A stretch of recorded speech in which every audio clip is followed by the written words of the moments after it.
Ahoj, vítám vás u druhého videa, který jsem nazvala Tvorba nového života a případně jenom mírná aktualizace toho starého podle toho, kam vás to víc táhne, kde cítíte, že máte jako větší potřebu té změny nebo toho posunu. A někdo jí má větší, někdo jí má menší, je to úplně v pohodě. Někdo třeba nemá žádnou a je to taky v pořádku. Ale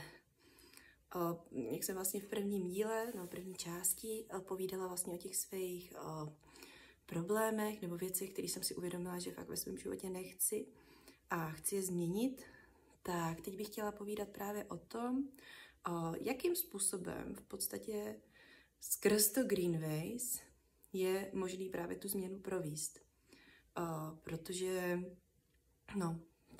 jakým způsobem je, ještě jednou to zapakuju, jakým způsobem je možný tu změnu v životě provést. Jak to udělat, aby fakt jako tam ta změna byla, protože tam jde o to, že na první pohled se může zdát, že hlavním produktem toho projektu Greenways jsou vlastně ty krabičky, ty pixličky prostě s tím ječmenem a chlorelou, který prostě se všude nabízí a je toho, nevím, jestli všude plno, asi záleží na tom, kde zrovna člověk, v jakým okruhu lidí se pohybuje, ale já když jsem oslovovala lidi, tak spousta lidí mi říkala, ale toho tady je všude, to prostě jako ani není, nechci vlastně v tom pokračovat, tak. Ale to není o tom, to není vlastně o těch krabičkách, není to o tom ječmenu, chlore, ani prostě jako není, sice ty tam jsou teda obrovsky důležitý, hrajou tam svoje místo, ale není to ten základ. A základ tady v tomhletom, v tomhletom projektu je totiž člověk a vlastně ta změna, změněný člověk, ten proces, kterým on si vlastně skrz ten projekt a skrz ten síťový marketing a skrz to všechno, co to umožňuje, kterým si může projít, pokud chce, pokud se pro to rozhodne. Skrz co se vlastně ty lidi v tom projektu mění, skrz který věci, skrz co se vlastně tam jako tam může dojít k té změně. Tak v první řadě, pokud se rozhodneme jíst ty zelené potraviny, zařadit si je do svého jídelníčku, zařadit je do svého života, tak nám pomůžou vyřešit fakt spoustu zdravotních problémů. A teď nemluvím jenom jako ze své vlastní zkušenosti, ale ze zkušeností spousty fakt jako tisíce lidí, kteří v tom projektu už jsou i dlouhodobě, třeba už i od jeho vzniku, což už je nějakých 20 let. A to zdraví vlastně s tím zdravím může pomoct, můžou opravdu ty zelené potraviny pomoct, pokud jim dáme ten prostor a pokud jim to jako se proto rozhodneme, je opravdu v tom svém životě mít, tak pomůžou úplně komukoliv. Jo, že fakt, teďka zrovna včera jsem si povídala s jednou mojí kamarádkou, finanční poradkyní, která právě říkala, že jsme tam řešili nějaké pojištění a takové věci. A ona říkala, že vlastně teďka se doslechla nebo zjišťovala, že v podstatě 20% populace současný je zdravých. Zbylých 80% řeší ať už nějaký menší nebo větší problémy se zdravím. A to nám prostě bere ten čas. To, že musíme vlastně řešit, jakým způsobem prostě hledat ty cesty, a z vlastní zkušenosti vím, že jako je to mazec a je to prostě náročný to najít a někdy prostě to člověk fakt jako ani nenajde.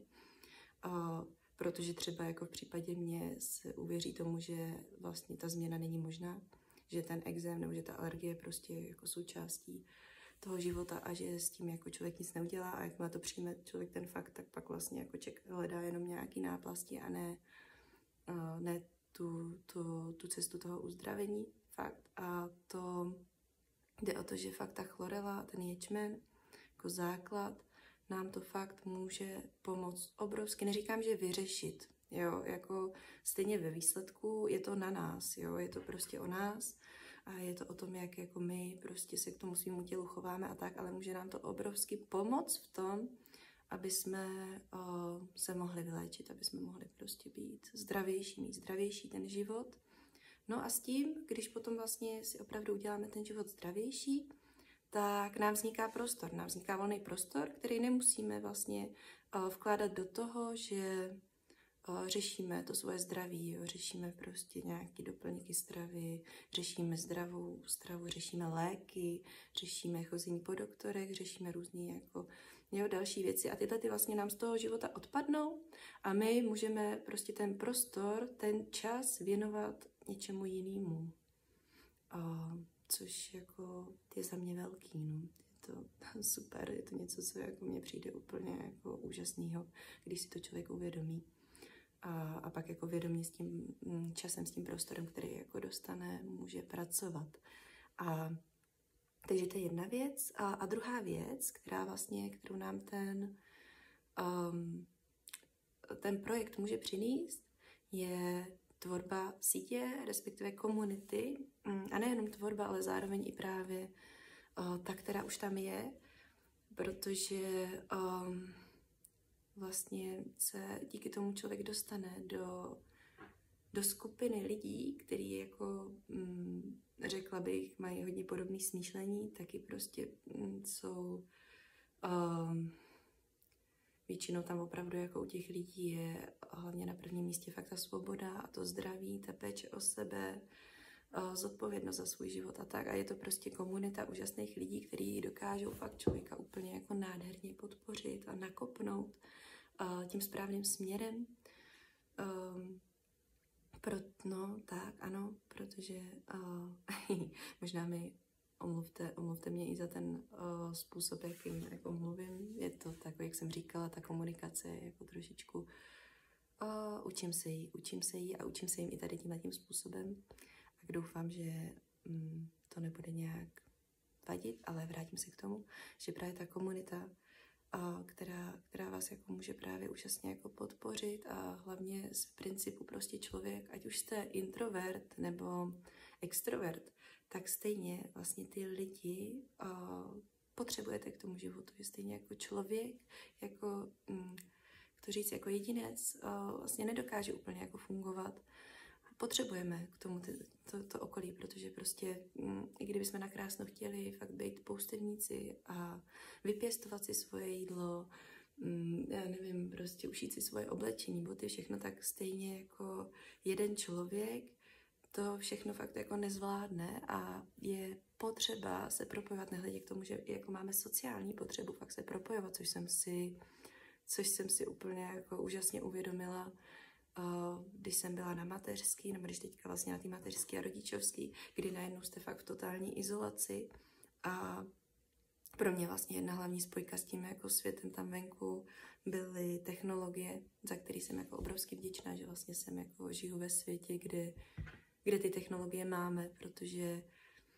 jako upřímně si nedovedu představit, jak to prostě dělali ty generace před náma. Oni možná to měli taky trochu jinak, dobře, nejde to úplně srovnávat, ale jenom když si tak jako vezmu ta představa, že bych fakt byla prostě zavřená jenom s dětma mezi 4 stěnama, tak to je opravdu jako na blázinec. Že fakt prostě se potřebujeme propojovat s těma lidma. Ta potřeba je tam jako hluboce zakotvená v nás prostě. Takže prostě ta komunita, ty lidi, který fakt jako mají podobné smýšlení, mají podobné ty hodnoty, i když jsme právě každý jiný, ale to je právě i super jako to přijetí takový té jinakosti, že fakt každý si to můžeme víst úplně po svém, úplně jak chceme a zároveň vlastně máme tu podporu nad sebou a ty lidi, se kterými se můžete prostě radit, můžete s nimi řešit svoje nějaké strasti a budou tam pro vás, budou tam vaší oporou. To je druhá věc. A třetí a poslední a neméně důležitá jsou peníze a finance, tvorba prostě nějakých základů, který právě pokud se ten projekt fakt dobře uchopí, tak se můžou stát právě taky něčím, co vám pak umožní vlastně mít ten prostor pro sebe, pro svoje koníčky, pro svoji rodinu, pro všechno, co prostě v tom životě chcete dělat, ale z nějakého důvodu třeba teďka nemůžete, třeba právě zrovna z finančního, protože prostě potřebujete nakoupit jídlo, potřebujete nakoupit oblečení, potřebujete zaplatit elektřinu, zaplatit telefon, všechno. A to, že těch peněz nemáte dost, tak vás prostě drží v tom, že se jako nemáte prostor vlastně ani ty zdroje na ty věci, které byste fakt jako dělat chtěli. A člověk to odsouvá jako někdy na potom, že si říká, nevím, až děti vyrostou, nebo až splatím tady tu hypotéku, až splatím tohle, ale jako já z vlastní zkušeností a i z toho, co jako nasávám z okolí, co tak vnímám, si myslím, že tady tohleto je prostě takový jenom, že se člověk tím jako ukonejší, aby vlastně v té situaci se necítil tak strašně na houby, na hovno, když to tak řeknu. Jo, protože prostě pořád bude co řešit a pořád vám do toho života budou skákat věci, které prostě nebudete mít možnost úplně jako kontrolovat nebo nějakým způsobem prostě jako řešit, takže nějaké čekání na to potom, až se tohleto vyřeší, až se tamhle to vyřeší, je za mě úplně jako lichý a naopak by se to mělo vzít prostě obráceně, že vy byste nejdřív měli právě se zaměřit na to, abyste měli ty pevné kořeny, na kterých můžete stavět, ty pevné základy, prostě vytvořit si nějakou finanční rezervu, vytvořit si prostě